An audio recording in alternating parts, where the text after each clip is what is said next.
Hello বন্ধুরা, সবাইকে শুভ নববর্ষ। আজ পহেলা বৈশাখ উপলক্ষে তোমাদের জন্য নিয়ে এসেছি ফুলকো নরম লুচি আর ঝোলঝোল ছোলার ডালের ছেচকি। একদম ঘরোয়া স্টাইলে খুব সহজে কিভাবে বানাতে হয় সেটাই আজ তোমাদের সাথে শেয়ার করব, তাই ভিডিওটা একদম শেষ পর্যন্ত দেখো। প্রথমে আমরা বানিয়ে নেব ছোলার ডালের ছেচকি। এর জন্য আমি ছোলার ডালটা প্রায় 1.5 ঘন্টা ভিজিয়ে রেখেছিলাম। এখন দেখতেই পাচ্ছ একদম ভালোভাবে ভিজে গেছে। এবার পরিমাণ মতো জল দিয়ে এটা কিছু সময়ের জন্য সিদ্ধ করে নেব। এর মধ্যে দিয়ে দিচ্ছি সামান্য হলুদ গুঁড়ো আর একটু লবণ। এবার এটাকে 15 থেকে 20 মিনিটের জন্য সেদ্ধ করে নেব। তো বন্ধুরা, কিছুক্ষণ পর দেখতেই পাচ্ছ আলু আর ছোলার ডাল একদম সুন্দরভাবে সেদ্ধ হয়ে গেছে। এবার কড়াই গরম করে দিয়ে দিচ্ছি সামান্য সরিষার তেল। তেলটা গরম হয়ে এলে দিয়ে দেব তেজপাতা, এলাচ আর শুকনো লঙ্কা। এবার এটা হালকা ভেজে নেব। এখন দিয়ে দিচ্ছি আদা রসুন বাটা, দিয়ে দিচ্ছি স্বাদ মতো লবণ, জিরা গুঁড়ো, হলুদ গুঁড়ো আর কাশ্মীরি লঙ্কা গুঁড়ো। এবার সব মশলাগুলো ভালো করে কষিয়ে নেব। যত ভালো কষাবে স্বাদ তত ভালো হবে। এবার এর মধ্যে দিয়ে দেব সিদ্ধ করে রাখা ছোলার ডাল। এখন দিয়ে দেব কাঁচা লঙ্কা।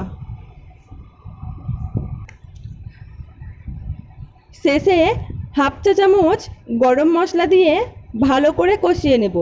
যখন দেখবে ডালটা সুন্দর ঘন হয়ে এসেছে তখন এটা নামিয়ে নেব। দেখতেই পাচ্ছ আমাদের ছোলার ডালের ছেচকি একদম রেডি।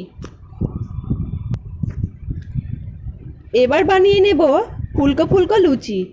আমি এখানে প্রায় 1 কেজি মতো ময়দা নিয়েছি।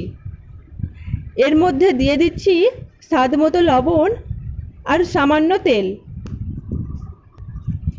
এবার এটাকে খুব ভালো করে ময়ান দিয়ে নেব।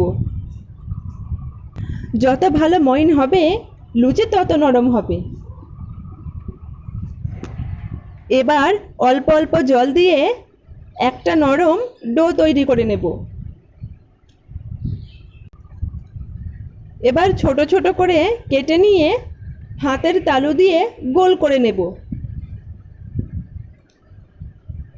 এরপর এক এক করে সব লুচিগুলো বেলে নেব।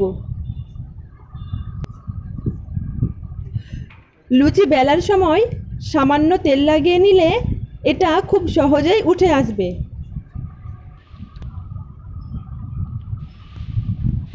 এবার তেল গরম করে এক এক করে লুচিগুলো ভেজে নেব। লুচিটা একটু পর উল্টে দিতে হবে। যখন হালকা সোনালি হয়ে যাবে তখন তুলে নেব। এইভাবে সব লুচিগুলো ভেজে নেব। তো বন্ধুরা, আমাদের আজকের রেসিপি একদম কমপ্লিট। ফুলকো নরম লুচি আর ঝোলঝোল ছোলার ডালের ছেচকি একদম রেডি। আশা করি আজকের এই পহেলা বৈশাখ স্পেশাল রেসিপিটা তোমাদের ভালো লেগেছে। তোমরাও বাড়িতে ট্রাই করে দেখো আর কেমন হয়েছে কমেন্টে জানাতে ভুলো না। ভিডিওটা ভালো লাগলে লাইক শেয়ার করো আর আমাদের চ্যানেল রান্না টেলসকে সাবস্ক্রাইব করে পাশে থেকো। আবার দেখা হবে নতুন রেসিপি নিয়ে। সবাইকে শুভ নববর্ষ।